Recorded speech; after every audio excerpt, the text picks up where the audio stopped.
Bonjour à toutes et à tous, bienvenue sur Free Matin, votre émission matinale d'information et d'analyse sur ESAE TV.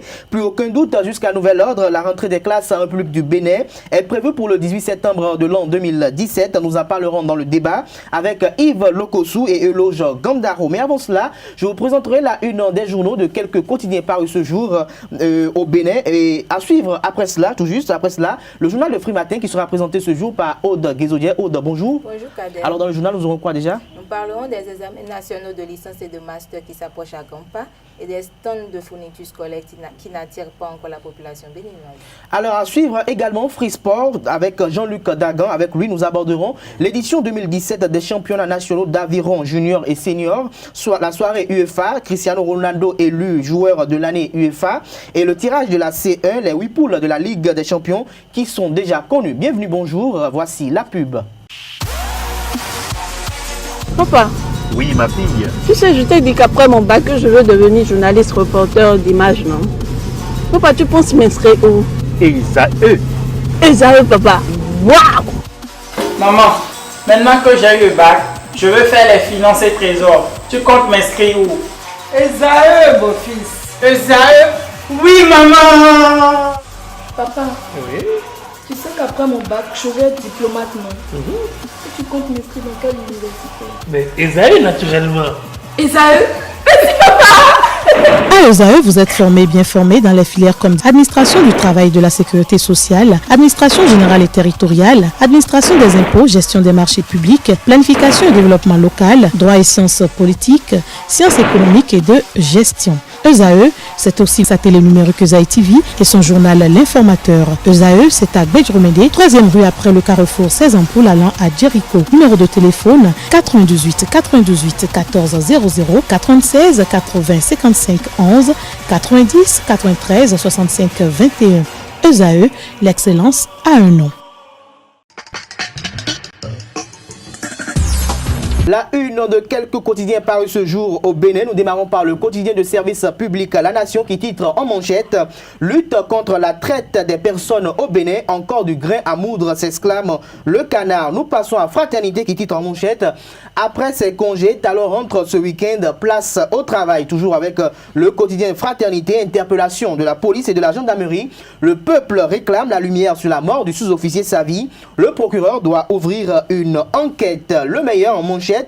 3 semaines après son installation à la tête de la commune de Ouida, Célestine Adjanohou réactive les lampadaires pour le bonheur de la population. Le potentiel annonce de la création d'un front pour rétablir la démocratie. Lucien Médico, un amuseur de la galerie selon le confrère.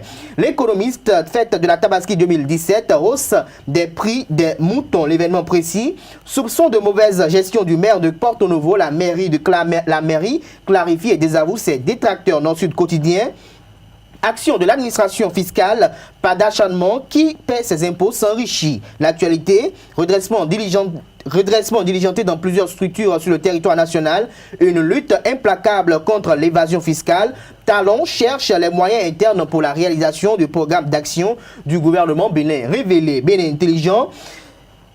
Chefferie traditionnelle de la représentation morale au leadership politique, constitutionnaliste, politologue, tête couronnée, sociologue et acteur politique se prononce dans les colonnes du confrère. L'affiche du jour, contrôle et inspection dans les communes, plusieurs maires bientôt suspendus puis révoqués. L'opinion aujourd'hui. Foire au soutien du PAG à la rupture, inquiet, le peuple appelle Talon à la vigilance extrême. Le destin de la lutte pour la bonne gouvernance en dépend. Le pays émergent, redressement fiscal contre le meilleur contributeur national, le meilleur contributeur au budget national, Patrice Talon décidé à affaiblir économiquement et politiquement Sébastien Germain à Javon avant les prochaines joutes électorales. L'autre vision, controverse autour du redressement fiscal au Bénin. L'administration fiscale dans une démarche légale et républicaine. Nous passons à nouvelle expression. Après l'étape de Abomey Calavi, Abraham Zizindoro et le bureau politique de la Renaissance du Bénin sont à Boycon. First Info, pseudo-redressement fiscal contre Kajaf Komom, du vent, s'exclame à 3 reprises le confrère. Le redressement fiscal comme arme politique, la rupture va mordre la poussière et manger la honte. Matin libre, audit du FNM par le cabinet Cana Audit, curieuse absence de ACF dans le rapport. Le matinal pour finir. trop présent sur les réseaux sociaux, Michel Adjaka s'écarte de ses exigences, des exigences de sa fonction, toujours avec le défi d'une génération. Meeting du bureau politique de la Renaissance du Bénin à Boycon, la base exige l'adhésion à la mouvance. Après la une des journaux que je viens de vous présenter, comme je l'avais annoncé à l'entame de cette émission, vous suivrez à présent le journal qui sera présenté par Aude Guézodier. Bonjour chers amis internautes, le gouvernement béninois passe à la vitesse supérieure pour la diversification de l'agriculture. L'Organisation mondiale du développement a adressé hier une subvention à hauteur de millions de francs CFA à l'État de Patrice Talon pour renforcer l'agriculture et lutter contre la faim. Les centrales et confédérations invitent le gouvernement du président Patrice Talon pour des assises devant statuer sur les problèmes fondamentaux du secteur de l'éducation au Bénin. Une initiative qui s'inscrit dans la dynamique de garantir aux apprenants une année académique sans perturbation, mais aussi et surtout d'offrir aux enseignants de meilleures conditions afin qu'ils puissent donner le meilleur d'eux pour des résultats plus satisfaisants à l'issue de l'année scolaire 2017-2018. On écoute Noël Chadaré pour plus d'explications. Notre souhait, c'est d'avoir une année scolaire bien. Une année scolaire où il n'y a pas d'accro, de grève et tout, une rentrée aussi qui se passe bien. Donc on a demandé au gouvernement de tout simplement régler les problèmes qui sont en instance. Parce qu'il y a des engagements qui ont été pris vis-à-vis des travailleurs du secteur de l'éducation et qui n'ont pas été respectés. Donc je vais citer entre autres problèmes que nous avons, les statuts particuliers des personnels de l'enseignement maternel, primaire, secondaire. Il faut les appliquer, il faut prendre les arrêtés d'application qui permettront, n'est-ce pas, de bénéficier des avantages qui sont liés à ces statuts particuliers. Donc, depuis l'arrivée du gouvernement du président Talon, rien n'a été fait. Avec le président Yahi, la question des 25% avait été réglée dans ce statut, mais il y a d'autres aspects qu'il faut régler en prenant les arrêtés d'application. Les enseignants tiennent à cela et sont déjà vraiment tous mobilisés pour dire il faut aller dans cette direction, sinon il va y avoir problème. Il y a les statuts particuliers, les arrêtés d'application qu'il faut prendre, mais il y a aussi les actes administratifs. Les actes administratifs qui sont liés à la carrière, n'est-ce pas, des enseignants, les actes de reversement, les actes de reclassement plutôt, de promotion, d'avancement. Ça, c'est important parce que ce sont des textes qu'on devait prendre depuis longtemps, qu'on ne prend pas et qui font que des enseignants, par exemple, je prends les camarades, les collègues de 2008, ils sont scotchés à B1-1, A1-1, B1-1 et C1-1 depuis. Ce qui n'est pas normal. Ils gagnent le salaire de 2008 en 2017. Il faut faire l'effort de sortir, de ne pas faire paraître les actes. L'apparition des actes, n'est-ce pas, la prise des arrêtés d'application pour les statuts particuliers, le statut particulier des enseignants de la maternelle, du primaire et du secondaire.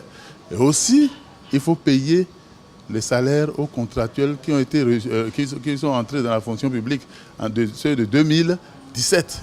Depuis qu'ils sont là, ils n'ont pas encore touché un seul copec. Il y a aussi, n'est-ce pas, la dépolitisation. Parce que nous surveillons, nous apprenons que des députés, des gens sont en train de faire des listes pour faire nommer des personnes qui n'ont pas le profil. Il faut dépolitiser l'administration scolaire. Nous allons veiller au grain. La rentrée scolaire et universitaire au Bénin s'annonce à grands pas. Pour ce faire, des stands garnis de fournitures scolaires sont déjà installés de part et d'autre sur la majorité des grands carrefours de Cotonou, prêts à accueillir leur clientèle. Malheureusement, la population met du temps à répondre à cette attente. Des lots de tissus, kaki, de sacs, de cahiers, livres et autres articles au programme dans les lycées, collèges et autres établissements d'enseignement sont de plus en plus visibles sur les places, dans les boutiques et autres espaces à Cotonou et dans les autres villes au Bénin. Sur les étagères des hangars, des jeunes hommes et jeunes dames vendent et les clients, tuteurs ou parents d'élèves achètent.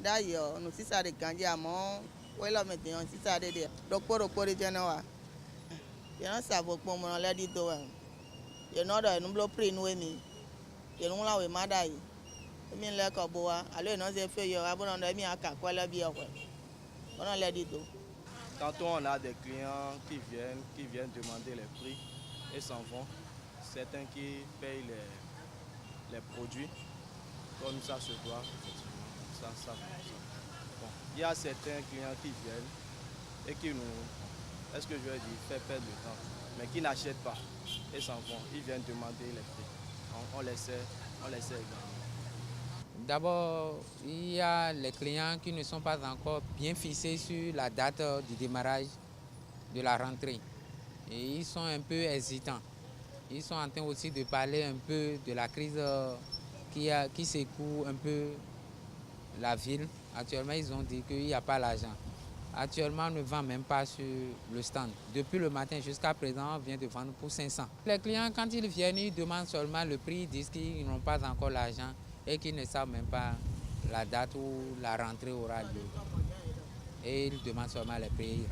Grande opportunité d'affaires pour les commerçants, cette activité de vente de fournitures scolaires leur permet d'arrondir leur chiffre d'affaires pendant cette période de fin de grandes vacances. Les clients qui ne veulent pas se faire surprendre font déjà l'effort de s'approvisionner en fournitures scolaires malgré les difficultés financières du moment. On le prépare tel que vous voyez. Vous savez que dans le pays, rien ne va plus comme avant, mais on essaie, comme la rentrée est encore programmée dans un délai vraiment court, nous sommes en train de nous précipiter pour que le temps ne nous surprend pas. On est comme ça. Vous aussi, vous savez actuellement la situation financière du pays. Cotonou revêt déjà les couleurs de la rentrée des classes et les vendeurs des fournitures scolaires espèrent liquider une bonne partie de leur stock. Toujours sur le plan académique, bientôt les examens nationaux en licence et master au Bénin. En effet, les candidats mettent les bouchées doubles pour affronter les épreuves. Quelles sont donc les précautions que prennent ces derniers pour réussir la préparation de ces examens? Suivez plutôt. Par rapport à l'examen national, je ne pourrais pas dire que je suis prête à 100% parce que je ne sais pas encore les épreuves qui m'attendent. Mais je me dis qu'ils vont sûrement nous donner quelque chose qui sera à notre hauteur. Donc, on va essayer de donner ce qu'on peut afin de pouvoir réussir et de nous en sortir. Ce qui est sûr, ce sera des choses qui seront à notre hauteur parce qu'on a fait une formation depuis la première, troisième année. Donc, si la formation elle est solide, c'est sûr qu'on pourra nous en sortir. Pour des gens qui viennent de finir une licence en journalisme, on ne peut pas dire qu'ils vont donner des choses criardes pour qu'on ne puisse pas s'en sortir. Nous souhaitons alors bonne chance. On fait des TD dans les diverses matières qu'on aura composées. Et je pense que aujourd'hui c'est notre dernier jour, donc on est là, on attend. On a autour 6 matières, mais regroupées en 3. Donc on aura une épreuve de tronc commun, une épreuve de pratique professionnelle et une épreuve de spécialité. Par la grâce de Dieu, je suis prête. Au début, on avait eu un peu d'hésitation parce qu'on ne connaissait pas les matières. Mais avec l'encadrement qu'on a eu, avec les matières qu'on a eu à faire, aujourd'hui, on peut dire qu'on est prête à affronter les épreuves, même si on ne connaît pas les matières. Prendre soin de son organisme après accouchement est un acte nécessaire et important chez la femme. Ainsi, pour éviter toutes sortes de maladies, Viviane Nouati, sage-femme dans un hôpital de la place, nous renseigne sur les précautions à prendre par la femme au cours de la période postnatale. On l'écoute au micro de nos reporters. Après l'accouchement, en 15 jours, il doit avoir bonne évolution utérine, c'est-à-dire que l'utérus doit se remettre à sa place normale pour que les bonnes activités aussi peuvent recommencer. Il doit avoir aussi la montée laiteuse, c'est-à-dire le bébé qui est né, on doit le nourrir, c'est-à-dire il y aura le lancement de la prolatine qui doit faire la montée laiteuse. Donc on doit aussi vérifier tout ça là. Le fontanelle du nouveau-né, c'est à vérifier après l'accouchement. Donc est-ce que l'enfant n'a pas eu des ulcérations au niveau des fesses? S'il n'y a pas eu une malformation, on doit vérifier tout ça là. Parce qu'il y a aussi des malformations après l'accouchement. Je dirais à mes accouchés de respecter la consultation postnatale, de ne pas banaliser la consultation postnatale. Parce que s'il n'y a pas une bonne évolution utérine, il n'y aura pas une bonne hémostase. Donc, elles auront toujours du sang dans leur couche. Et il faut que, en 15 jours, il n'y aura plus de sang. L'utérus doit se mettre à sa place normale. Alors que s'il n'y a pas une évolution utérine, la femme peut commencer par avoir des douleurs pelviennes. Ainsi se referme le journal sur Free Matin. Bon week-end à vous. Merci à vous, Aude Guézodier. Place à présent au débat sur Free Matin. Le débat sur Free Matin, rentrée académique de l'an 2017-2018, responsabilité de l'État, des parents d'élèves et des élèves. Nous en parlerons dans le débat de ce jour. Et comme je l'ai annoncé à l'entame de l'émission, je serai avec Yves Lokossou et Euloge Gandaro. Yves, bonjour. Bonjour, Kader. Alors, comment vous allez Je vais très bien ce matin? Euloge Gandaro, bonjour. Bonjour Kader, bonjour à tous. Le directeur de publication du quotidien Le Grand Matin. Tout à fait, tout le plaisir est pour moi de participer au débat. Je commence par vous. Alors la rentrée prochaine, c'est pour le 18 septembre déjà. Déjà, c'est pas, ça ne rime pas quand même aux normes parce que habituellement les élèves étaient habitués quand même à démarrer la rentrée académique à partir du mois d'octobre. Aujourd'hui, on a 27 septembre. Est-ce qu'il n'y a pas déjà un bouleversement? Et quelle est la responsabilité de l'État et des parents d'élèves dans ce processus? Merci. Vous savez, vous l'avez dit que d'habitude, les élèves commencent dans le mois d'octobre. Mais vous n'oubliez pas que les années passées, il y a eu souvent des perturbations liées au mouvement des syndicats et liées également à quelques difficultés dans le secteur à achever les programmes entièrement. Mais cette année, l'année qui vient de s'achever, vous devez vous rendre compte qu'il y a eu quand même moins de perturbations. D'accord, il y a moins de perturbations. L'année s'est bien déroulée et au niveau des centrales syndicales, même si ce n'est pas la lune de miel, même si toutes les revendications n'ont pas été satisfaites, l'État a pu quand même répondre à certaines préoccupations des partenaires sociaux. Ça fait que les programmes se sont bien déroulés. Donc l'année n'a pas été pour autant perturbée.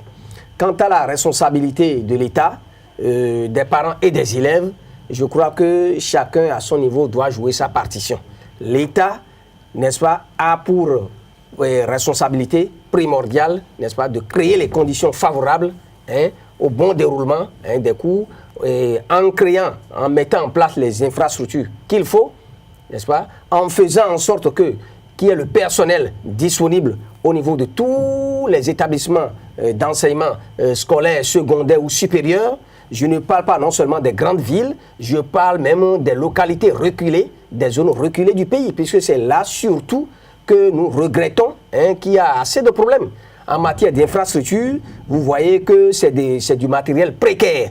On continue de le déplorer dans beaucoup de régions du Bénin. C'est des infrastructures précaires qui ne permettent pas aux enfants, en saison de pluie et à d'autres moments, d'étudier dans de bonnes conditions. Il faut aussi le matériel, n'est-ce pas? Les élèves ont besoin pour chaque niveau d'enseignement. On va y arriver quand même de façon progressive. Oui, de façon progressive, mais le problème continue de se poser avec acuité. À l'heure où nous parlons, si vous faites une descente dans certaines régions du Bénin, vous devez vous rendre compte que le problème n'est pas entièrement réglé. C'est vrai que dans le cadre des nouvelles réformes de l'État, c'est prévu que ces préoccupations seront prises en compte. Donc moi, je pense que c'est de la responsabilité de l'État de préparer tout ça pour permettre une rentrée effective et une bonne rentrée. Bon, maintenant, je dois ajouter également, puis je parlais de conditions favorables au travail. Vous voyez que habituellement, la stratégie des syndicats, c'est de déclencher les mouvements, n'est-ce pas, à quelques semaines de la rentrée ou de faire quelques agitations pour obliger le gouvernement à les écouter, à mettre en place ce qu'il faut pour que le travail puisse être bien fait. Bon, oui. Donc j'ai cru entendre que déjà l'État se prépare à payer les primes qu'il faut. Il y a certaines formations qui sont faites avant le démarrage des classes. Je crois que si tout cela est bien fait et si l'État, dans un réflexe, arrive à anticiper et ne laisse pas les syndicats réclamer et la rentrée démarrer avec autant de problèmes, je crois que tout va bien se passer. Quant aux parents, c'est de préparer psychologiquement les enfants, c'est d'aider ceux qui viennent d'avoir le bac ou certains diplômes et qui doivent choisir une filière, c'est de les aider dans le cadre des orientations. Parce que un étudiant ou ceux qui doivent commencer, qui doivent se demander s'ils doivent faire la médecine, s'ils doivent faire, la faculté des lettres, s'ils doivent faire, une filière scientifique, il faut que les parents aussi discutent, échangent avec les enfants et les aident à s'orienter. En dehors de cela, il y a les moyens qu'il faut. Tout à l'heure, votre journaliste parlait des stands de fourniture qui sont là et qui dorment et qui ne voient pas de clients. Comprenez que la morosité est passée par là, les difficultés socio-économiques sont passées par là, il faut comprendre. Mais ça n'empêche pas les parents de prendre conscience de leur rôle et de mettre à la disposition des enfants ce qu'il faut. Quant aux élèves et aux étudiants, je pense que les parents font l'essentiel. Les parents mettent à leur disposition ce qu'il faut. Un élève, un étudiant, c'est qu'en dehors des cours de vacances et en dehors de ce qu'il faut, ceux qui mènent des activités pour se faire un peu d'argent doivent comprendre qu'à quelques semaines de la rentrée, il faut quand même aller apprêter les vieux cahiers, les vieux livres et se mettre dans de bonnes conditions. Et avoir une bonne santé pour bien démarrer la rentrée. Je vous reviens dans un instant pour la problématique liée au déficit de moyens, mais Yves Lokosso, est-ce que vous espérez quand même que cette rentrée académique en 2017-2018 sera sans perturbation? Merci Kader. Alors, avant de répondre à cette question, je voudrais un peu tirer l'attention de tout le monde sur un aspect qui particulièrement moi me gêne un peu. Lequel? Et c'est de comprendre un peu aujourd'hui les conditions dans lesquelles les populations vivent. Je veux parler de la population béninoise. Alors, quand vous faites un tour vers les villages, vous allez constater que vraiment la morosité économique frappe à toutes les portes. À votre avis, la morosité économique impacte sur la rentrée académique? Justement, ça impacte sur la rentrée académique parce que, je me demande, est-ce que les parents sont prêts financièrement pour assurer la scolarité des enfants? Avant qu'on aborde cet aspect, mais est-ce qu'aujourd'hui, vu à l'heure actuelle où nous sommes, c'est vrai, comme l'a évoqué Loge Gandaro tout à l'heure, la rentrée, l'année académique antérieure n'a pas été très perturbée par des mouvements de revendication. Et aujourd'hui, nous avons déjà les centrales syndicales qui sont sorties et nous avons déjà l'installation ou l'instauration d'un dialogue national pour quand même échanger avec les partenaires sociaux, pour quand même arriver à des finalités heureuses. Est-ce que nous pouvons espérer quand même que lors de l'année académique 2017-2018, est-ce qu'il n'y aura pas de perturbation aujourd'hui? C'est vrai que quand bien même, comme on appelle, les centrales syndicales quand même sont en train de se revendiquer certaines choses au niveau de l'enseignement primaire. Oui, par rapport à cette question, je pense que le gouvernement de la rupture va tout faire pour qu'il n'y ait pas de perturbation. Mais maintenant, l'aspect qui m'intéresse, moi, dans ce débat, c'est l'aspect de... En fait, moi, je ne suis pas contre la rentrée académique qui aura lieu cette année. En septembre? En septembre. Pourquoi? Habituellement, ça commence à démarrer en octobre. Non, je dis bien que je ne suis pas contre la rentrée académique. Mais je suis contre du fait que la date de la rentrée a été choisie pour le 18 septembre. Parce que le 18 septembre, c'est trop récent. Les enfants viennent juste de prendre les vacances. Mais il faut quand même donner un peu plus de temps aux enfants. Comment ils viennent juste de prendre les vacances? Il y a d'autres qui sont déjà en vacances depuis juin. N'est-ce pas, le Gandaro? Il y en a qui sont en vacances depuis juin. Alors, puisque les perturbations font parfois que les vacances qui doivent commencer en juillet ou en juin, ou en mai parfois, c'est pratiquement vers la fin du mois de juillet, avec les retards que ça commence. Et quand ça commence en retard, vous comprenez un peu que on ne peut qu'aller jusqu'en octobre et plus. Mais comme cette année, je l'ai dit, il y a moins de perturbations et les programmes ont été suivis et achevés à temps. Donc, au niveau des enseignements, des établissements d'enseignement primaire, secondaire ou universitaire, étant donné qu'il n'y a pas eu ces difficultés-là, les vacances ont commencé très tôt.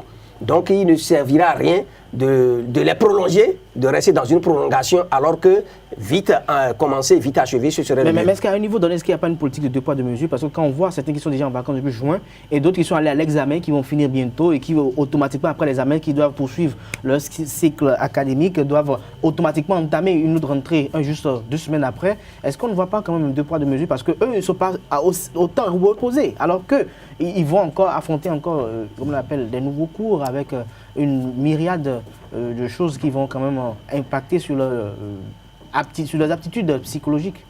Vous savez, l'État est là. Et je crois que, comme nous l'avons dit, l'État doit être à l'écoute des partenaires sociaux. D'accord? C'est les enseignants qui sont en contact avec les élèves, avec les étudiants. D'accord? C'est eux qui ont conduit ces programmes-là jusqu'à terme. Donc, il leur revient de voir si c'est opportun de démarrer la rentrée le 18 septembre ou non. Bon, il y a quelques jours, nous avons eu des informations selon lesquelles la rentrée, ce serait en octobre. Bon, aujourd'hui, on entend que c'est le directeur du cabinet qui a... Voilà, donc tout est possible. Peut-être que dans les jours à venir, bon, c'est l'État qui décide. Si, après discussion, après échange avec les partenaires sociaux, après l'échange avec les syndicats et les enseignants, l'État juge opportun, n'est-ce pas, de reporter. Il y a eu des années ici où ça a été reporté. Des dates ont été annoncées, mais par la suite, ça a été reporté. Donc, c'est avec les enseignants. Tout est question d'échange, de dialogue. Alors, Yves, dites-nous, alors aujourd'hui, est-ce qu'on peut être quand même fier des infrastructures que nous avons dans nos écoles aujourd'hui? Je dirais oui. Donc vous êtes fier des infrastructures que vous avez. Est-ce qu'il y a assez d'infrastructures? Peut-être que vous n'avez pas bien compris ma question. Je n'ai pas bien compris. Est-ce qu'il y a assez d'infrastructures pour les étudiants, les écoliers dans les zones reculées au Bénin?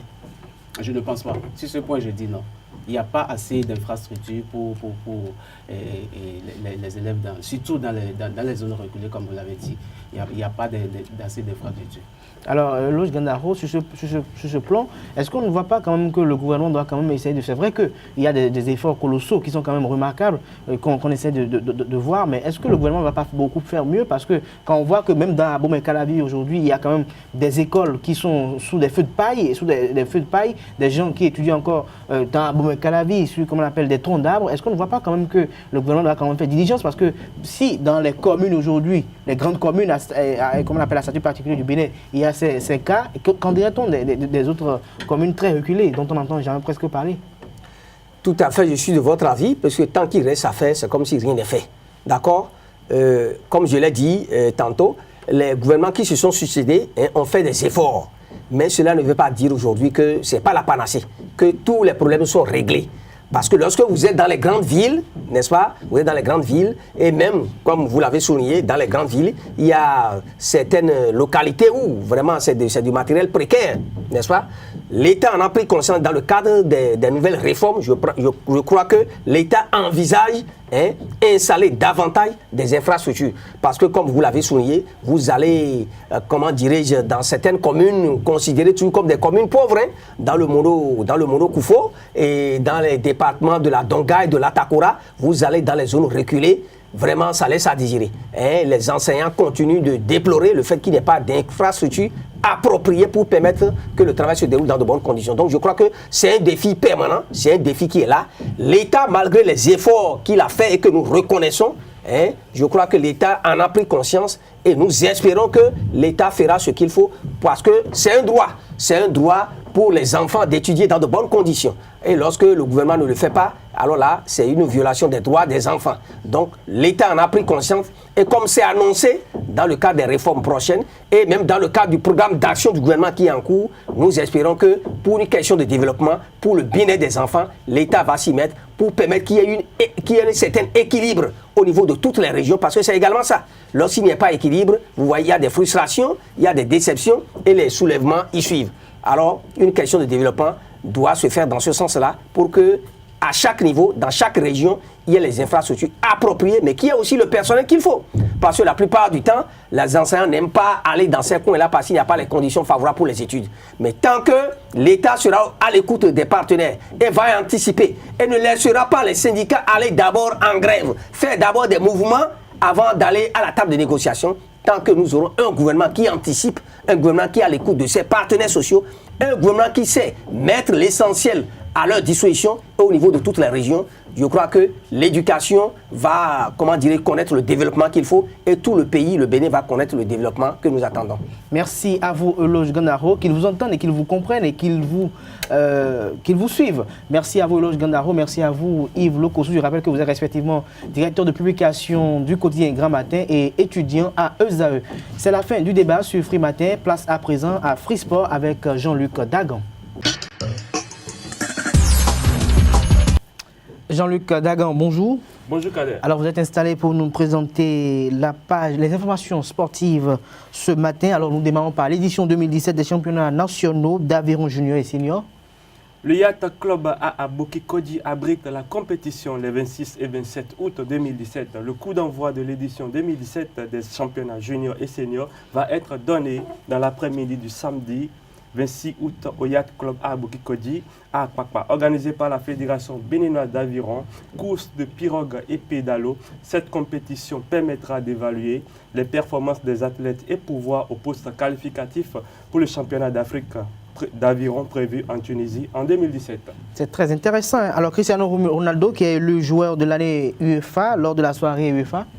En route vers un 5e ballon d'or, le Portugais Cristiano Ronaldo a été élu ce jeudi lors de la soirée UEFA, joueur de l'année 2017 par l'instance continentale, devant Lionel Messi et Gigi Buffon. Il a aussi eu lors de cette soirée le titre de meilleur attaquant d'Europe devant Paulo Dybala et Messi. Par ailleurs, Luka Modric a été désigné meilleur milieu de terrain et Sergio Ramos meilleur défenseur d'Europe. Quant au titre du meilleur gardien européen, Buffon a été plébiscité au détriment de Keylor Navas. Alors, donnez-nous quelques précisions sur les 8 poules de la Ligue des Champions qui sont déjà connues.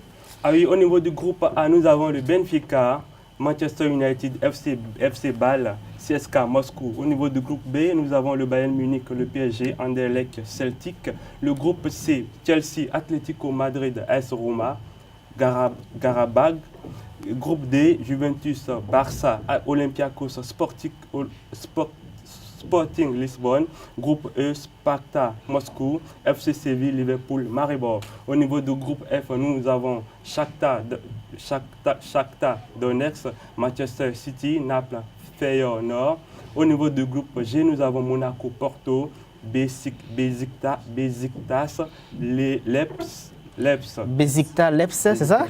Au niveau du groupe H, nous avons le Real Madrid, le Borussia Dortmund, Tottenham et enfin Hapoel Nicosie. Merci à vous Jean-Luc Dagan pour la présentation de la page sportive sur Free Matin. Et ainsi se referme Free Matin de ce jour. Merci de nous avoir suivis. Le rendez-vous est pris pour le lundi prochain pour une autre édition de votre émission matinale Free Matin.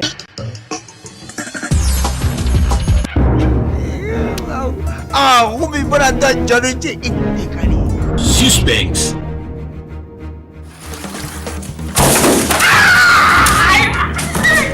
Papa, mais qu'est-ce qu'il t'a fait?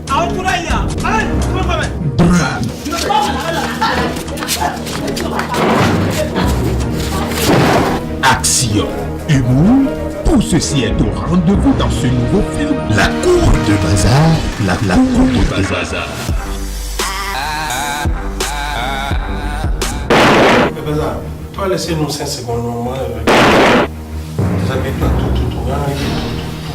Ce sont pour aller faire. Mais toi, tu mélanges tout sur la même cour. Ceci n'est rien d'autre que le retour sur la scène de Oncle Bazar avec son ciné-club OB Productions. Et cette fois-ci en version DVD. Je vous dis bien en version DVD. Procurez-vous de ce nouveau DVD de Oncle Bazar dans toutes les discothèques, les pharmacies, les supermarchés, même à la poste du Bénin au prix habituel de 1000 francs CFA. Et vous aurez de quoi vous distraire.